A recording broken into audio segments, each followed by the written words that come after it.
Have you ever wondered where the line is between support and enabling, especially as a parent to a neurodivergent child? Well, today's story is for you then. Hey, this is Francisca, and this is my mid-crisis life. Okay, so here's something. So anybody that knows me and anybody that has watched these videos will know that I've got two sons. So I've got one son who is 14, and I have another son who is 21 years of age. And my eldest son was diagnosed at birth, basically, when he was 2 years old with this really rare brain condition called schizencephaly, which basically means he's got like clefts in his brain. There's areas in his brain where there's no neurological activity. And then at 10, he was diagnosed with autism and also with learning difficulties. He has definitely below average intelligence, right? So yesterday, he came to me, and what happened? He wanted to cook something, right? So we've got an agreement at the moment where we live in, where I cook 2 nights a week. He cooks 2 nights a week. On a Friday we get a takeaway, and then on the weekend generally I cook, right? And anyway, it was his night to cook, but he hadn't arranged anything, he hadn't organized anything, and then he had this big idea that he wanted to make jerk chicken and he wanted to make macaroni cheese and he wanted to make all these big meals, but didn't actually get around to organizing himself until like 4:45 in the evening, and was calling me up and asking me, he's trying to like order pimento from Amazon because Amazon is his life. That's where he does everything. He gets everything from Amazon because he doesn't like to go out. He likes to stay in the house. And I was saying, bro, you can't order pimento from Amazon. Like you got to go to like a black shop and go get pimento from like the spice rack, right? Anyway, I said to him, okay, there's one down the bottom of the road. I told him where it was. And he went off and he went to go and get it. And then he came back. Anyway, he came back and he took frozen chicken out of the freezer at about 6:15 to plan to cook for dinner. Usually we have dinner around 6:00, but okay, cool, whatever. At which point I then informed him that the microwave that we only just got replaced like 3 weeks ago, the filament, I think some electrical component is clearly broken again because you can smell it, right? It smells like burnt electrics. So I'm saying you can't defrost the chicken in the freezer.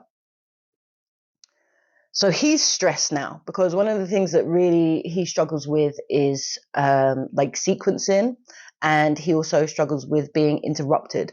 So if he has a task in mind, he has already decided what the end goal, not even the end goal, like what is going to happen at the end of this task.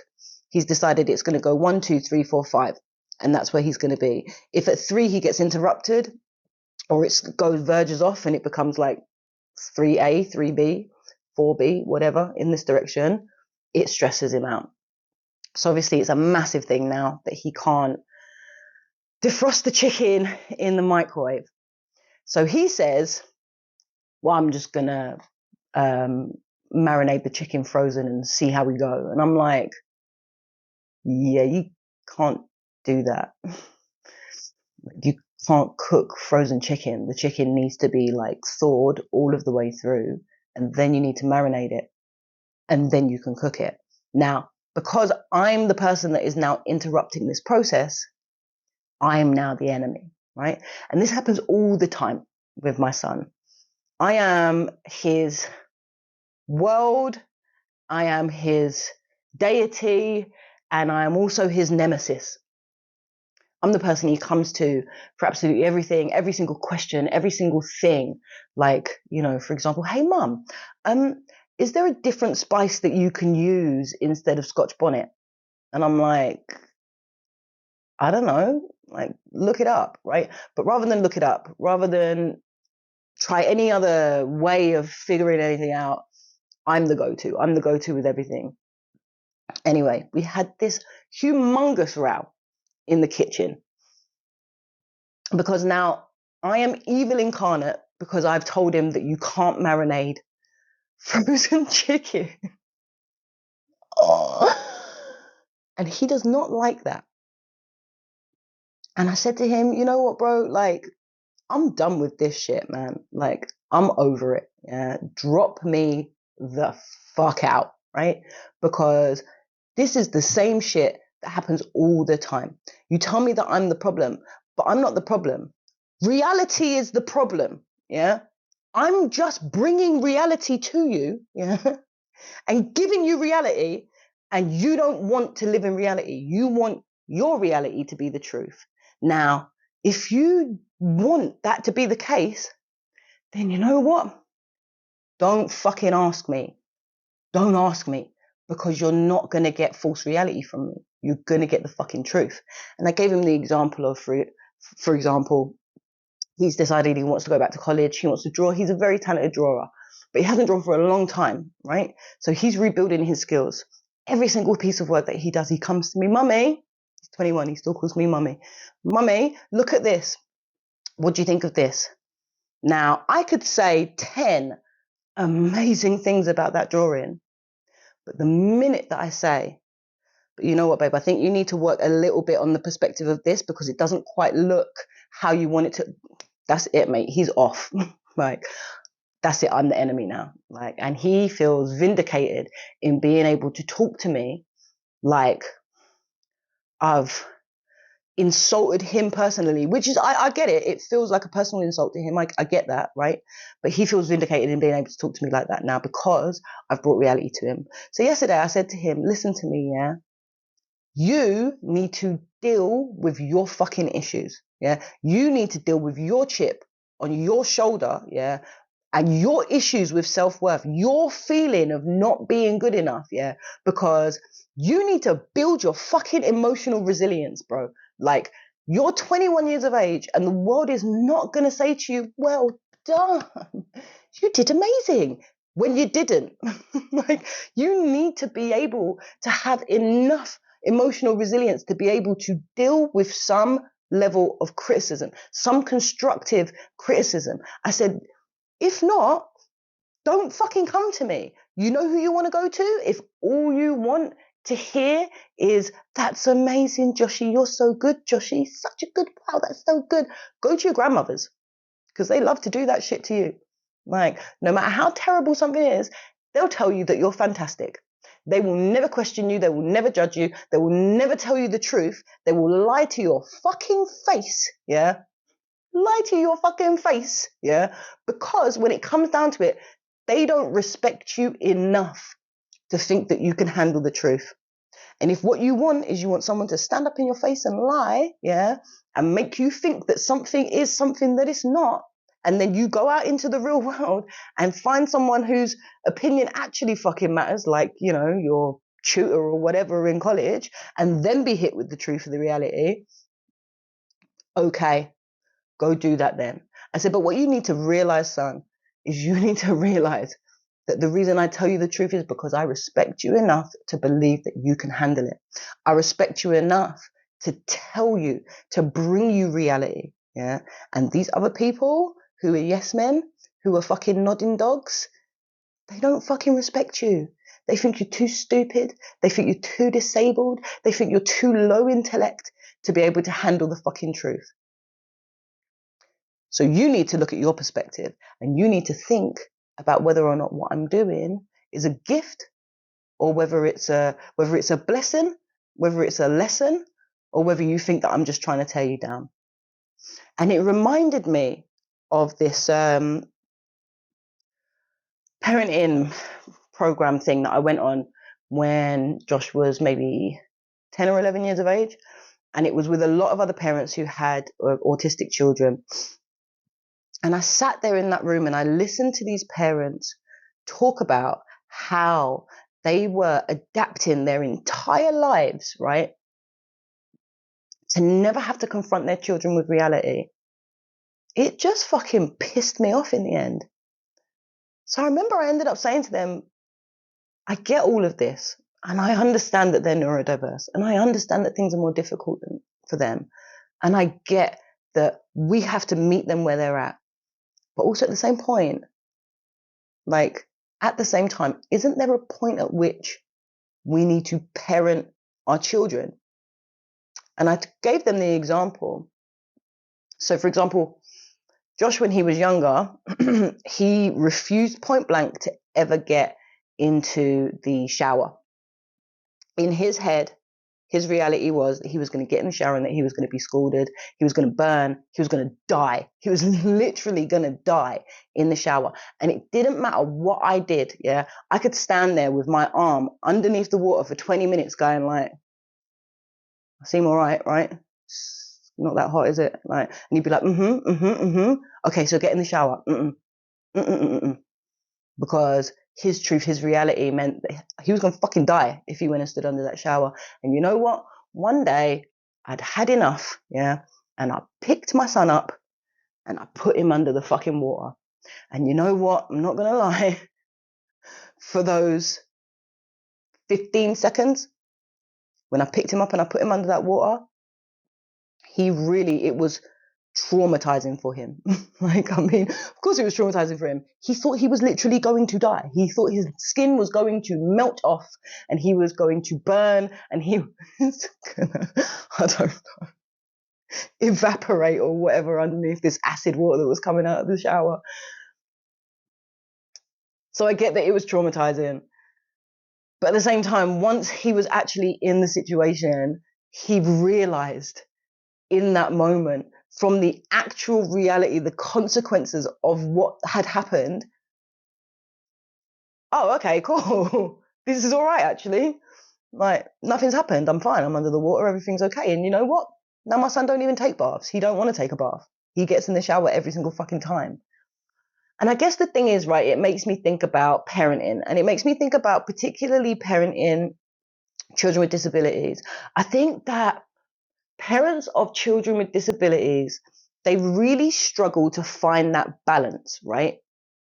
What do I respond to as if you're a normal child, an atypical child? What is bad behavior and what is your disability? What is like, you have to learn this, and what is beyond your capacity to learn? Like, where do you have needs, right, that are different to other people? And I think that a lot of the time what happens is we either hit one or the other extreme, right? People either are extremely overly nurturing and will not do anything and wrap their kids up in cotton wool and really stop them from having any level of emotional resilience for anything at all in life, because they're disabled and they just can't deal with it, right? And I guess there are some kids that are like that, but then I think, I've met kids that are completely nonverbal, that are in completely their own world, but still have a level of resilience. They can still deal with some level of reality, right? Or you go to the other extreme where people just don't give a fuck and act as if they don't have disabilities at all and expect them to do and be and say and behave like every other child, right? Whatever that means, yeah? And I think it's a really difficult balance to draw. But what I would say is this, and I think it's no different to parenting all children. I think once you can understand fundamentally, what are my values? What are my values as a parent? What are my values as a person? What are the 3 or 4 things that I think are imperative in being a human being in this world? Yeah, in coping and navigating the world, in being a grounded, well-rounded human being, to whatever extent that is possible for that person. But what are the things that I value most? What are the things that I hold dear? So for example, I know that one of my big, big values is about integrity. Like, that's the big headline. I think it is important to have integrity, as a person. If you say you're going to do something, do it. If you say you're going to be somewhere, be there. Don't lie. Don't cheat. Don't manipulate people. Like, even if you can, even if it's super easy, which I know, for example, with my 14-year-old, he's very smart. He knows how to manipulate people, but don't, because it means that you're lacking integrity, right? So, for example, when I'm disciplining my kids, particularly, when I'm trying to teach them something, I always try, and sometimes I fail because I'm, in my own feelings, but I always try to look at everything and say, is this teaching my children one of the fundamental values that I hold sacred as a person? And if it's not, why am I doing it? Am I doing it just because there's a power hierarchy here? Am I doing it because you've triggered something in me? So now I'm triggered and I'm just going to respond to you. Am I doing it because I just want to be in control at the moment? Am I doing it because I'm just in a mood and I'm pissed off right now? And this is giving me a really good excuse just to fucking lose my shit. And I'm telling you now, I parent for all those reasons. Like, it's not like I'm above it. Trust me. I know when I'm doing those things. And sometimes I don't know when I'm doing those things. And I look back and I go, oh yeah. yeah. You said some shit that really triggered me. And then I lost my shit. And I made it about the homework or your room being untidy or that rude, disrespectful thing that you said to me. But really wasn't anything about that. That was all about me, right? But I think as parents, if we can always go back to, okay, is this teaching my child something fundamental? Is this part of my fundamental values? And if it's not, you know what? Fucking let it go. And I think for me, with Josh in that moment, it was about teaching him two things. Number one, you have to have enough resilience to be able to deal with the good and the bad in the world. And I know that that's more difficult for you. And I know that you struggle with that. I know that you do, but you have to learn it if you're going to function in this world. Yeah. And I'm going to confront you with it every single time in this space, in this safe space, so that you don't go out into the real world and get confronted by it with people who don't give a fuck about you. Because that is more damaging than what I'm doing. So it's about that. And it's also about the truth. You've got to be honest. You've got to be honest with yourself. You've got to be honest about where you're at, what you're doing. You've got to be honest about what you need to learn. You've got to be honest about where you're failing. You've got to be honest about where you're achieving. Like, you have to be honest.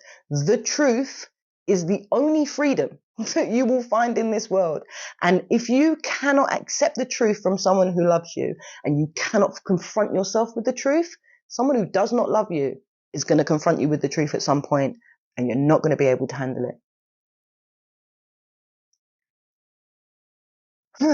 So yeah, you know what's really interesting? When I was saying to him, like, go talk to your grandmothers who want to like baby you and puppy dog you and pretend that you're like amazing and everything you do is amazing. Like, he knows. He was grinning from ear to ear. It didn't matter how pissed off he was. He knows that that's the truth. And he knows that what I'm doing is trying to love him. He knows that. And I think it was a really helpful conversation, actually. As difficult as it was, and as jarring as it was for him, and as confronting as it was for him, and as hard as it was for me to be that brutal with him, I think it was a really helpful conversation for him. And I hope that it's going to continue to lay that foundation for him to be able to go out into the world and be the best that he can be, and achieve and have all the opportunity that is deserved of him, you know. So yeah. Let's see, something that I'm grateful for. I'm really grateful. I'm really grateful for my son. Man, really grateful for my son. You know, they said that my son would never walk. They said he would never talk.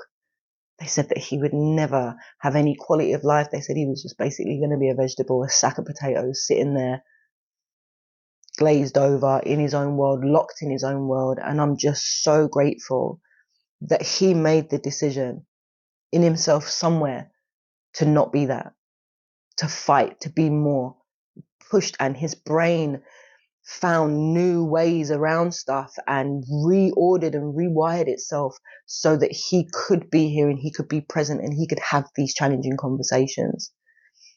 I'm so grateful for that. So grateful. I cannot tell you. Yeah. And I'm grateful as well that being a parent generally gives me the opportunity to look at myself and to look at my reasoning. Like, why am I doing something? Why am I saying these things? What really is this about? Is this about me? Is this about them? Is this about their future? Or is this about my issues, my past? Yeah. Is this about their future? Or is this about my past? Right. And I think it's such a sobering thing to be a parent and to have those kind of relationships. So yeah, I'm really grateful for that. Okay. That's it. Do you ever struggle to balance honesty and compassion in parenting? Or even in your own self-talk? Drop a comment below and let's talk. And if this resonated, don't forget to like, subscribe, and share it with someone who might just need it.